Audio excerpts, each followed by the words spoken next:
నేను మళ్ళీ కాల్ చేస్తాను.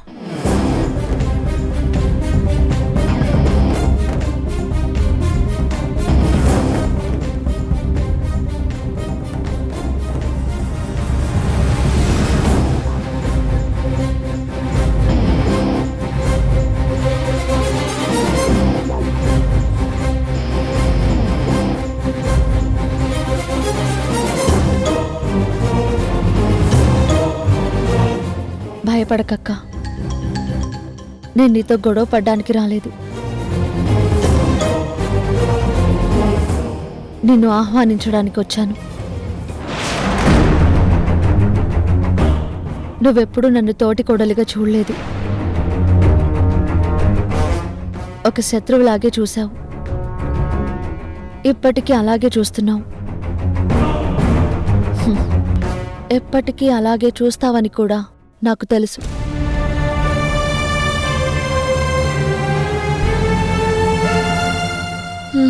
మరి శత్రువింటికి ఎందుకు వచ్చావు? నువ్వు మళ్ళీ నన్ను తప్పుగా అర్థం చేసుకుంటున్నావు అక్క. నువ్వు నన్ను శత్రువుగా చూసినా నేనెప్పుడు నిన్ను శత్రువుగా చూడలేదు, చూడను కూడా.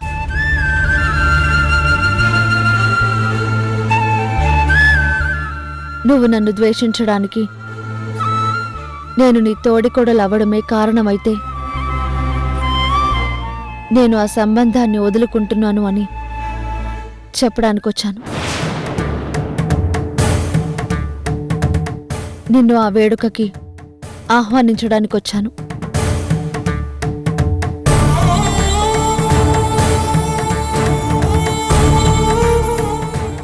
ఏంటక్కా, అర్థం కాలేదా?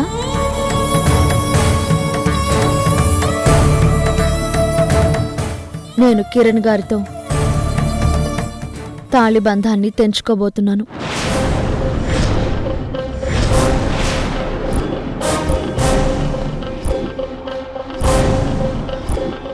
నువ్వు ఆ వేడుకని కళ్ళారా చూడటానికి రావాలని ఆహ్వానిస్తున్నాను.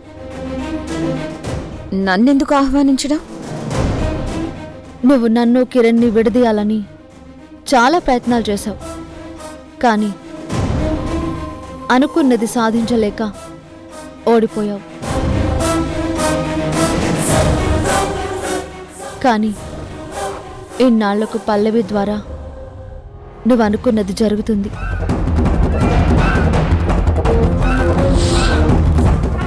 ఇప్పుడు నువ్వు గెలిచావక్క.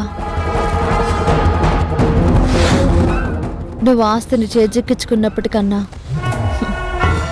ఇప్పుడే ఎక్కువ సంతోషపడతావని నాకు తెలుసు.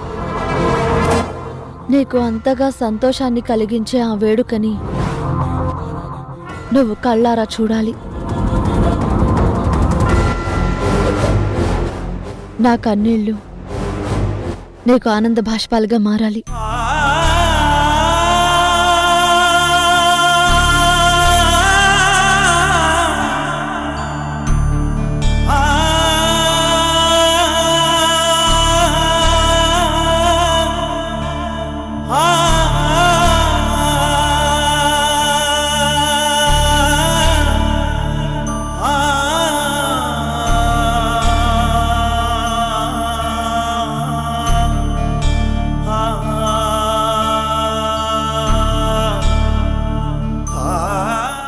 రేపే ముహూర్తం అక్క. నువ్వు తప్పకుండా రావాలి. నువ్వు వస్తావని కూడా నాకు తెలుసు.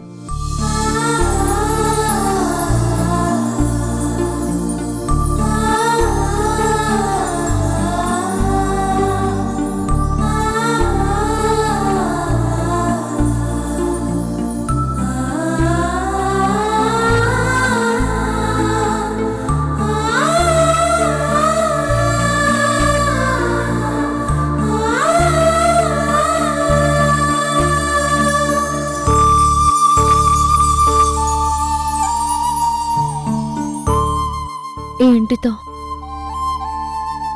నాకు ఎన్నో అనుబంధాలున్నాయక్క. పెళ్ళయ్యాక నేను అడుగుపెట్టింది ఈ ఇంట్లోనే.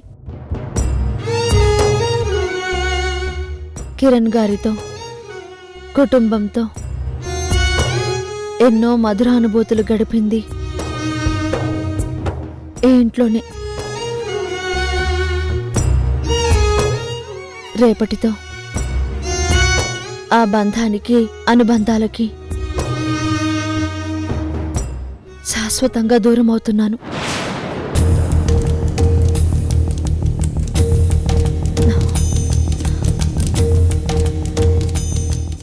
సరే, వెళ్ళొస్తానక్క. సారీ, వెళ్తున్నానక్క. మళ్ళీ ఎప్పటికీ రాను.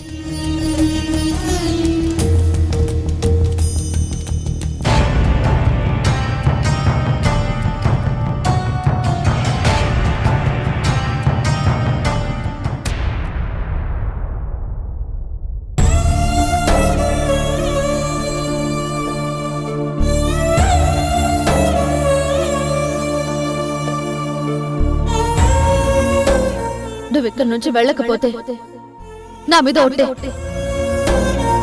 దేవతలాంటి ఉష కోసం ఏమీ చేయలేకపోతున్నందుకు నన్ను, నా కుటుంబాన్ని క్షమించమ్మా. నేను ఉషకు అన్యాయం చేయడం లేదు. తన బిడ్డనిచ్చి ఉషని తల్లి చేస్తున్న పల్లవికి పరిస్థితులకి లోబడి తాత్కాలికంగా తాళి కడుతున్నాను, అంతే. వాడికి జన్మనిచ్చిన మేము వాడి జీవితం నాశనమవుతున్నా ఏమీ చేయలేక కన్నీళ్ళని దిగమింగుకొని బతుకుతున్నాం.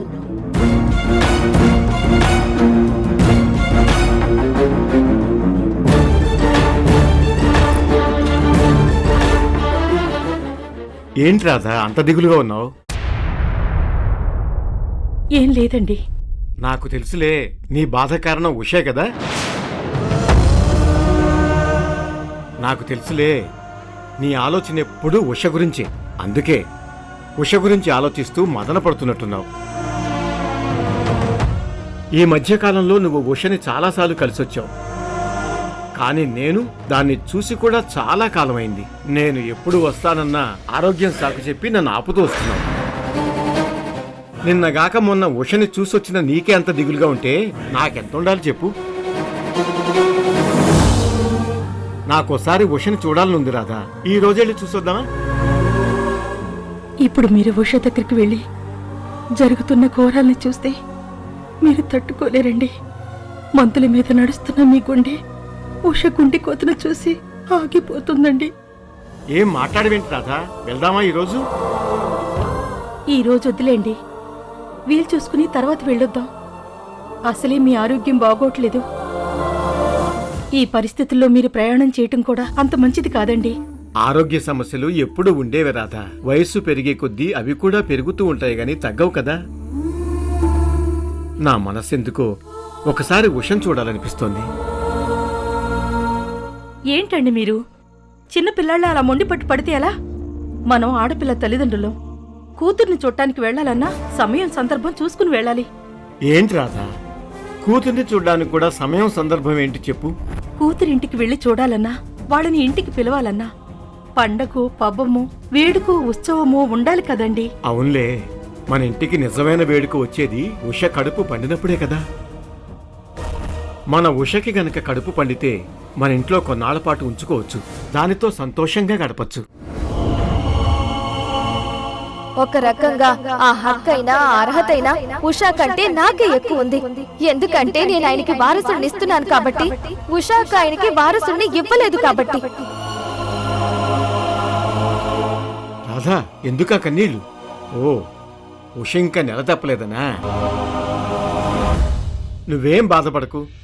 నా బంగారు తల్లికి త్వరలోనే కడుపు పండుతుంది. దాని జీవితం సంతోషంగా ఉంటుంది. ఓకేనా?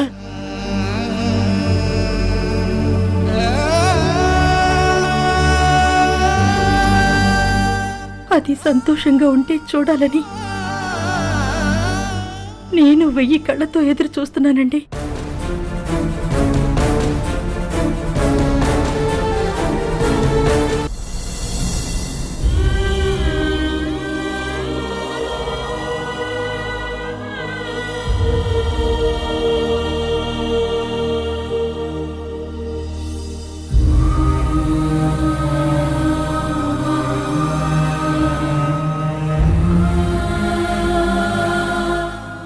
ఎక్కడికి వెళుస్తున్నావు కిరణ్మయి? ఉష జీవితంలో జరగబోయే అనర్థాలు దూరం అవ్వాలని గుడికి వెళ్లి ఆ భగవంతుణ్ణి ప్రార్థించి వస్తున్నాను. ఇక్కడ ఇన్ని ఘోరాలు జరుగుతుంటే ఏం పట్టనట్టు ఉన్న ఆ భగవంతుణ్ణి ఎంత పూజించినా ఏం లాభం? ఏది కోరుకున్నా ఏం ఉపయోగం? లేదండి, నాకింకా ఆ దేవుడి మీద నమ్మకం ఉంది. మనం పూజించే ఆ భగవంతుడు ఎంత మంచి వాళ్ళకైనా ఎన్నో పరీక్షలు పెడతాడు, ఎన్నో ఇబ్బందులకి గురి చేస్తాడు. కానీ చివరికి మంచినే గెలిపిస్తాడు, తానున్నానని నిరూపిస్తాడు. మరి నువ్వు అంతగా నమ్మే ఆ భగవంతుడు ఉషని ఎందుకు ఓడించాడు? ఉషతో పాటు మనందరినీ ఎందుకిలా ఏడిపిస్తున్నాడు? తప్పదండి, మనిషిగా పుట్టాక అన్నీ చూడాలి, ఎంతో భరించాలి. మనకే కాదు, ఆ దేవుడే మనిషిగా పుట్టినా ఎన్నో బాధలు పడాల్సొచ్చింది. ఆ మహావిష్ణువే శ్రీకృష్ణుడిగా పుట్టినప్పుడు పుట్టిన వెంటనే తల్లిదండ్రులకు దూరం కావాల్సొచ్చింది. తన ఉనికి కోసం పోరాడాల్సి వచ్చింది. ఇక రాముడంటారా, తెల్లార్తే పట్టాభిషేకమనగా సింహాసనానికి దూరం కావాల్సొచ్చింది. జీవితాంతం పరీక్షలు, కష్టాలతోనే సావాసం చేయాల్సొచ్చింది. ప్రాణానికి ప్రాణంగా ప్రేమించే సీతమ్మకి దూరం కావాల్సొచ్చింది. చివరికి భార్యా బిడ్డలకు సైతం దూరంగా ఉండాల్సొచ్చింది. అలాంటిది మనమెంతండి? ఏ మనిషి అయితే ధర్మం వైపు నిలబడి కష్టాల్ని తట్టుకొని నిలబడతాడో ఆ మనిషిని ఆ భగవంతుడే గెలిపించుకుంటాడు, 10 మందికి ఆదర్శమూర్తిలా చూపిస్తాడు. నీ నమ్మకమే నిజం అవ్వాలని మనస్ఫూర్తిగా కోరుకుంటున్నాను కిరణ్. ఈ పరీక్షలో ఉష గెలవాలి, ధర్మం నిలబడాలి.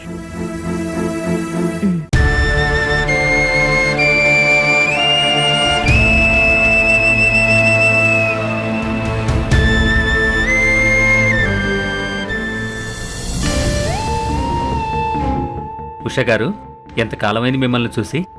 ఎలా ఉన్నారు?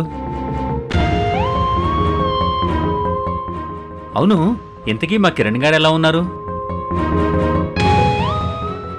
బాగున్నారు. వేరే కంపెనీలో ఏమైనా సాంగ్స్ పాడుతున్నారా? ప్రయత్నం చేస్తున్నారు. మా ఆడియో కంపెనీకి మీరిద్దరూ బ్యాక్ బోన్లా నిలిచారు. మీ ఇద్దరిది మంచి హిట్ పేర్ అని అందరూ అంటూ ఉంటారు. మీరిద్దరూ ఇలాగే కలిసున్నంతకాలం విజయం ఎప్పుడూ మీతోనే ఉంటుంది.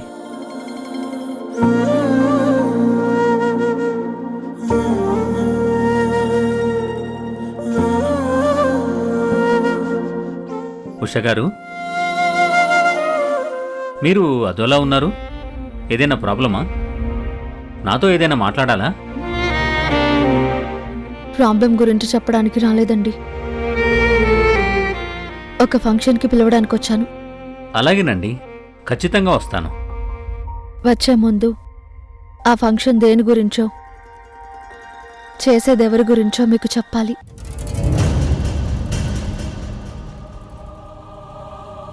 పిఆర్ఓగా మీ ద్వారా పరిచయమైన పల్లవికి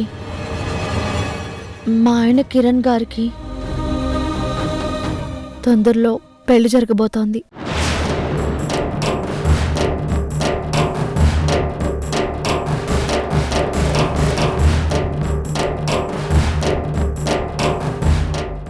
ఏంటి ఉష గారు మీరనేది?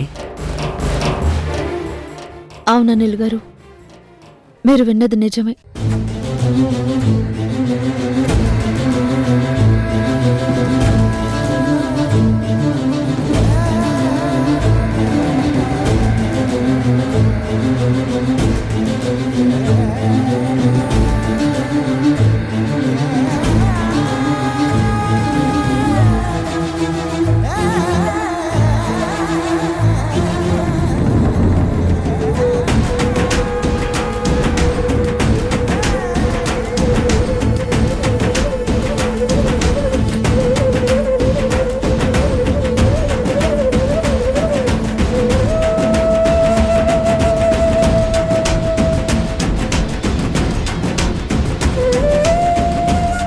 మరో ముఖ్యమైన విషయం,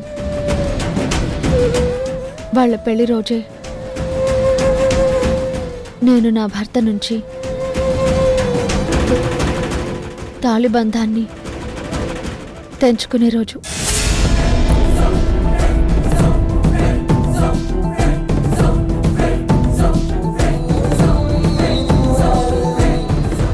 తను మా జీవితంలోకి పల్లవిలా వచ్చి చరణాలతో సహా మొత్తం మింగేసింది. మా వారిని తను సొంతం చేసుకుంది.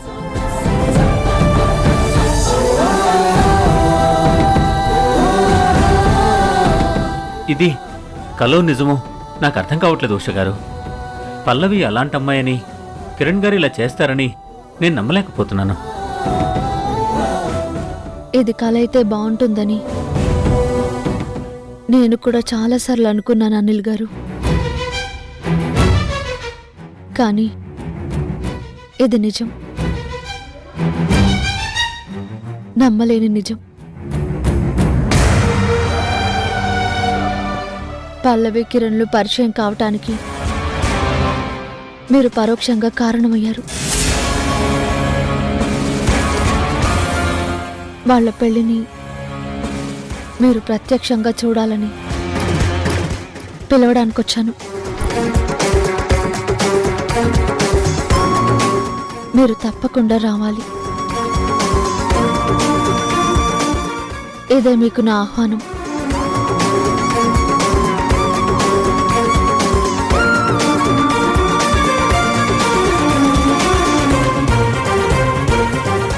వస్తాను.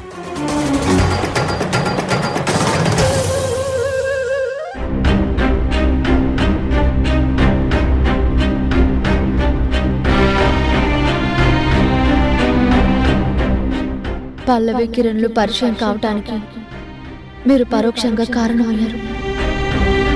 సుహాస్, మా ఉషా వదిన నిన్ను నన్ను కలిసి తన దగ్గరికి రమ్మనింది. అవునా? అసలు నేనే తనని కలిసి మాట్లాడాలనుకున్నాను. ఇంతలో తనే రమ్మందంటున్నావుగా, వెళ్ళి కలుద్దాం. నువ్వు కలవాలనుకున్నావా? దేని గురించి? ఇంకా దేని గురించి? అక్క జీవితంలో జరుగుతున్న ట్రాజెడీ గురించి మాకు తెలిసింది. నీకు అంటున్నావు అంటే మీ పేరెంట్స్ కూడా తెలిసిందా? తెలియకుండా ఎలా ఉంటుంది రేణు? మంచి ఇల్లు దాటేలోపు చెడు ప్రపంచం చుట్టొస్తుంది అంటారు. అలా ఆ చెడు మా ఇంటి దాకా వచ్చింది. ఆ చెడు మన జీవితాల్ని కూడా చెడగొడుతుందేమో అని భయంగా ఉంది సుహాస్. మళ్ళీ నేను బ్రతకడం, మన పెళ్లి జరగడం అనేది నాకు వరంగా కాదు, శాపంలా అనిపిస్తుంది. నువ్వెక్కువగా భయపడకు. ఏం జరుగుతుందో ఎలా జరుగుతుందో చూద్దాం. సరే సుహాస్, ఉంటాను. సాయంత్రం కలుద్దాం. Okay, bye.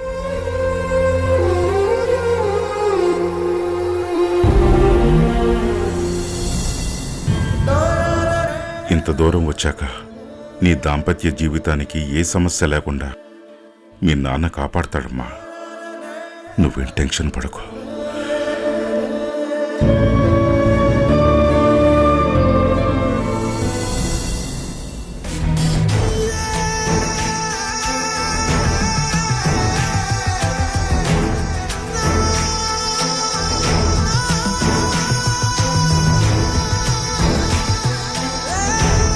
ఉషా, ఎప్పుడూ నువ్వు ఒక్కదానివే రాకుండా ఒకసారి మీ ఆయన కూడా తీసుకొచ్చి పరిచయం చేయొచ్చు కదమ్మా.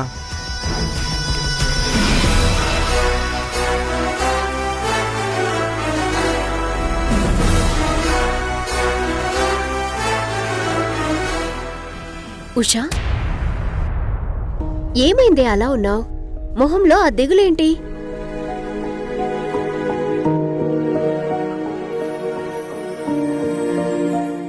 ఏమైంది ఉషా? మాతో కూడా చెప్పకూడదా? అది చెప్పడానికే వచ్చాను. తొందరలో మా ఆయనకి వేరే అమ్మాయితో పెళ్లి జరుగుతోంది.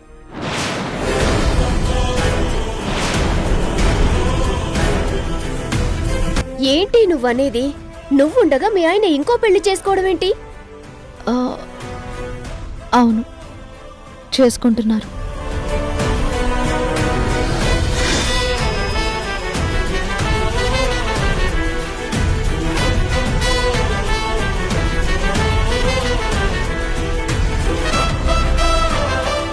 నా మెడలో తాళి కడతానని మాటిచ్చాడు. భార్యగా నువ్వుండగానే మరో ఆడపిల్ల మెడలో తాళి కట్టడం అంటే బైగామి అభియోగంతో మీ ఆయన చేసే తప్పుని చట్టరీత్యా నేరమంటూ కేసు పెట్టి ఆ పెళ్లి ఆపొచ్చు. వద్దే, ఆయన ఇష్టంతోనే పెళ్లి చేసుకుంటున్నారు. ఆయన ఇష్టాన్ని కాదనడం నాకిష్టం లేదు. నీకేమైనా పిచ్చా? ఇది చెప్పడానికి వచ్చావా? అవును, నాకున్న తక్కువ మంది ఆత్మీయుల్లో మీరు ఒకరు. అందుకే మీకు ఈ విషయం చెప్పి ఆ పెళ్లికి ఆహ్వానించడానికి వచ్చాను.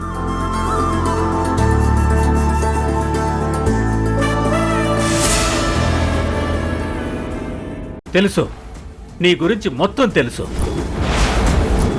ఏ తప్పు చేయని మనల్ని అందరి దృష్టిలో శత్రువుని చేస్తుంది.